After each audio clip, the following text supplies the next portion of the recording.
ప్రియమైన దేవుని పిల్లలారా, ప్రభువైన యేసుక్రీస్తు వారి పేరట మీ అందరికీ వందనాలు.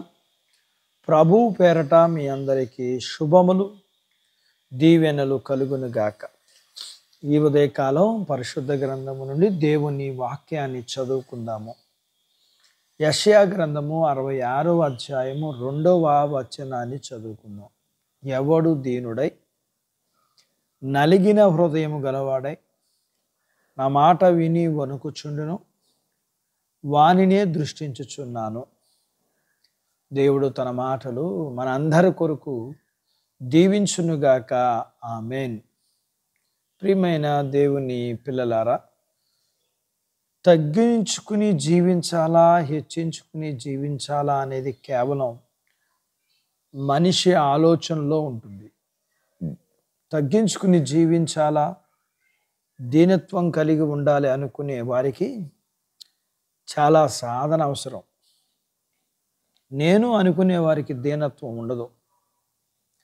ఒక మనిషి స్వతహాగా ఆలోచించడం ప్రారంభపటి నుండి నేను నా అనే భావన మొదలై స్వార్థము ఏర్పడుతుంది. అన్నిటికంటే ముందుగా తనకు సంబంధించిన విషయాలనే ప్రాధాన్యత ఇవ్వడం జరుగుతుంది. ఎప్పుడైతే స్వార్థం మొదలవుతుందో అప్పటి నుండి తాను హెచ్చించుకోవడం జరుగుతుంది. ఎవరికైనా దీనత్వం, విరిగి నలిగిన హృదయం ఎప్పుడు వస్తుంది అంటే, నేను అనే స్థానంలో ఇంకెవరో ఉండాలి, అప్పుడు నేను అన్న స్థానంలో ఉన్నవారి గురించి ఆలోచిస్తారా తప్ప వారి గురించి ఆలోచించుకోరు. నేను అనే స్థానాన్ని దేవుడిచ్చినప్పుడు మాత్రమే ఇంకా జీవించువాడును, నేను కాదు అనే భావన వస్తుంది. దీనత్వం కూడా వస్తుంది. సహజంగా కష్టాలలో, బాధల్లో ఉన్నవారి హృదయం విరిగి నలిగి ఉంటుంది. కొన్నిసార్లు దేవుణ్ణి బట్టి కాక స్వయం కృపరాధం వల్ల కావచ్చు.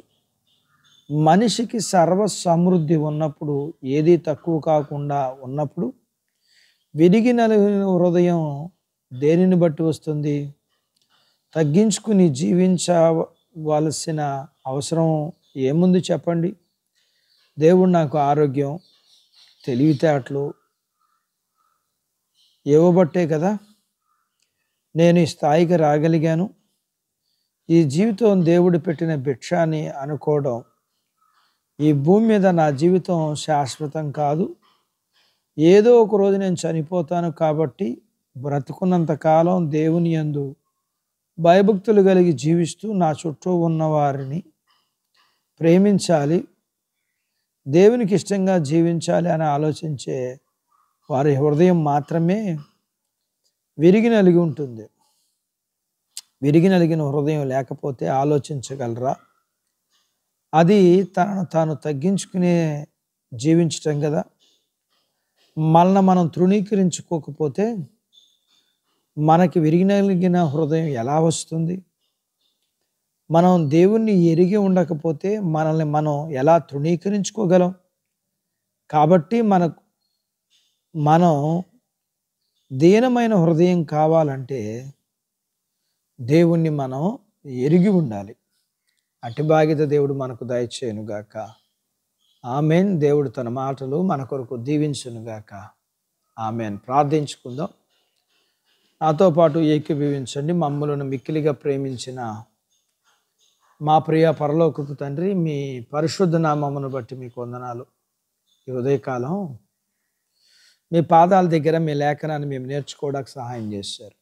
మేము నేర్చుకున్న లేఖనపు సత్యాన్ని బట్టి మా జీవితంలో మేము దీనత్వం కలిగి జీవించటం అనేది, అది మీరేమిటో, మీ జీవితం ఏమిటో, మీరు ఎలాంటి వారో మేము తెలుసుకోగలిగితే మాత్రమే